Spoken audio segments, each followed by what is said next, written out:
Hello again, Year 11, and well done for logging in to develop your skills in the 4 operations involving fractions.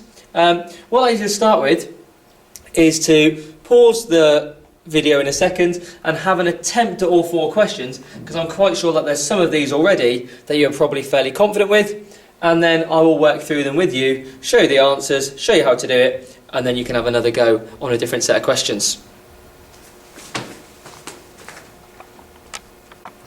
Okay, so I'll start off by talking you through question number 1, which is all about adding fractions. Again, don't forget the technique that I've shown you in class to support you with this. Most of you remember it and refer to it as the upside down ironing board. So I'm going to draw my upside down ironing board onto the question to begin with. And then we're going to follow the lines. So 3 times 7, as you can see there, 3 times 7 is 21. And then 2 times 5 is 10. You've got your lines, so we draw our lines. 5 times 7 is 35. It's a plus, so we put a plus in the middle, giving us an answer of 31 over 35.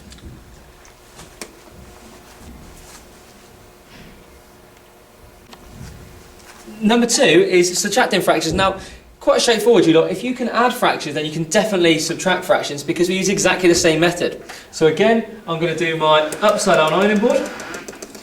So I've drawn on my upside down ironing board, and the first thing I'm going to be doing is 4 times 11, which is 44. Then we've got 2 times 9, which is 18, just like before. There's our line, so we draw our line. 9 times 11 gives me an answer of 99.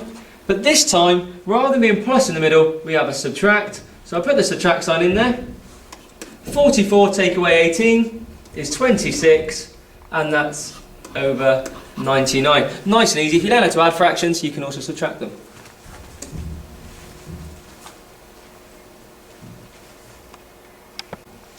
So number 3 is about multiplying fractions. Multiplying fractions is the easiest thing you can ever do with fractions. Nice and simple. We times the tops and we times the bottoms. So 3 times 5 over 7 times 6. And you can see I've literally just taken my 3 and my 5 to do 3 times 5. My 7 and my 6 to do 7 times 6. 3 5s are 15. 7 times 6 is 42. And that's the answer.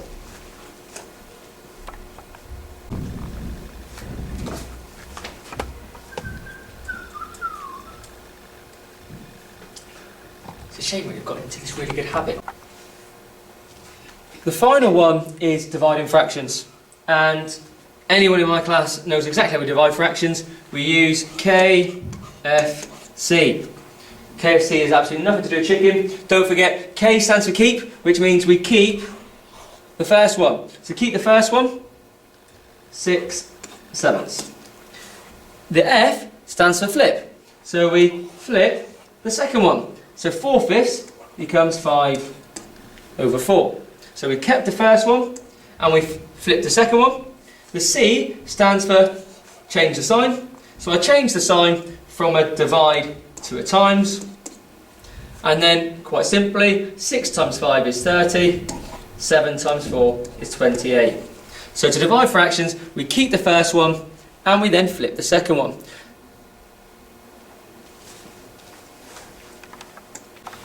Okay, so I've now worked through and given you a worked example for all 4 of those. What I'm going to ask you to do is now have a go at these 4. I'd like you to try these 4 one by one. You can refer back to the early parts of the video to help you if you need to. And then I want you to check your answers using the calculator, because I want you to also practice using the fraction buttons on your calculators, obviously, to check your answers. If you have any problems with either of those, please make sure you come and find me as soon as possible. See you next time.